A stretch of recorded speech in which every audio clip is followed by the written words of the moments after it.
বন্ধুরা, আমি চলে এসেছি বাঙাল বাড়ি রান্না বান্না চ্যানেলে। তো আজকে আমি বানাবো সর্ষে পোস্ত দিয়ে তেলাপিয়া মাছের ঝাল।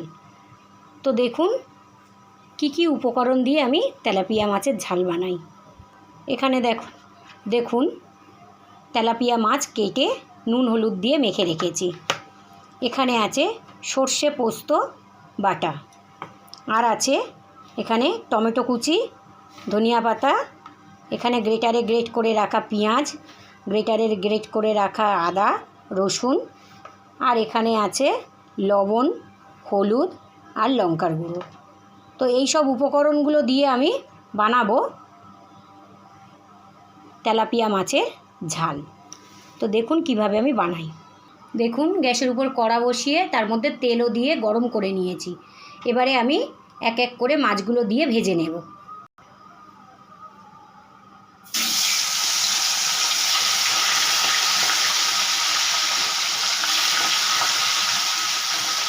এক পিঠ হয়ে গেলে উল্টিয়ে দেব।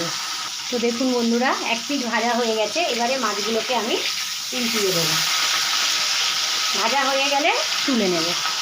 মাছ ভাজা হয়ে গেছে, মাছগুলোকে আমি তুলে নেব। আবারও কিছু মাছ ভেজে নেব।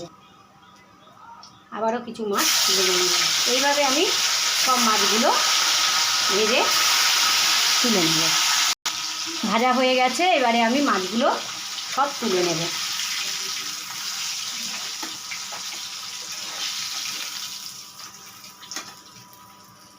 ওই তেলের মধ্যে আমি টমেটোগুলো দিয়ে দেব।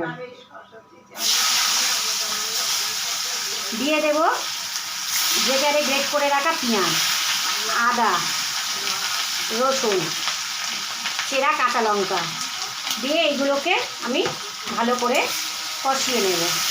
কষানো হয়ে গেলে নুন হলুদ লঙ্কার গুঁড়ো দিয়ে দেব। দেখুন প্রায় কষানো হয়ে গেছে। এবারে আমি দিয়ে দেব 1 চামচ লবণ, 1 চামচ হলুদ, আর দিয়ে দেব 1 চামচ লঙ্কার গুঁড়ো। আবারও আমি এটাকে কষিয়ে নেব। কষানো হয়ে গেলে সর্ষে পোস্ত জল দিয়ে আমি এবারে দিয়ে দেব সর্ষে পোস্ত পেস্ট দিয়ে অল্প একটু জল দেব। অল্প একটু জল দিলাম। ফুটে উঠলে মাছগুলো দিয়ে ধনিয়া পাতা দিয়ে নামিয়ে নেব। রেডি হয়ে যাবে আমার সর্ষে পোস্ত দিয়ে তেলাপিয়া মাছের ঝাল। দেখুন কিভাবে আমি বানাই। দেখুন বন্ধুরা, তরকারি আমার ফুটে গেছে। এবারে আমি দিয়ে দেব মাছ ভাজাগুলো, দিয়ে নামিয়ে নেব। এবারে দিয়ে দেব ধনিয়া পাতা। রেডি হয়ে গেছে সর্ষে পোস্ত দিয়ে তেলাপিয়া মাছের ঝাল। তো এবারে আমি নামিয়ে নেব। তো দেখুন বন্ধুরা, রেডি হয়ে গেছে আমার সর্ষে পোস্ত দিয়ে তেলাপিয়া মাছের ঝাল। তো আপনারা এইভাবে বাড়িতে বানিয়ে খেয়ে দেখুন, খুব ভালো লাগবে। আর যদি ভালো লেগে থাকে অবশ্যই আমাকে লাইক কমেন্ট শেয়ার সাবস্ক্রাইব করে দেবেন। আর আমার সঙ্গে থাকবেন প্রতিদিন, যেন আমি এরকম ভালো ভালো রেসিপি নিয়ে আপনাদের সামনে আসতে পারি।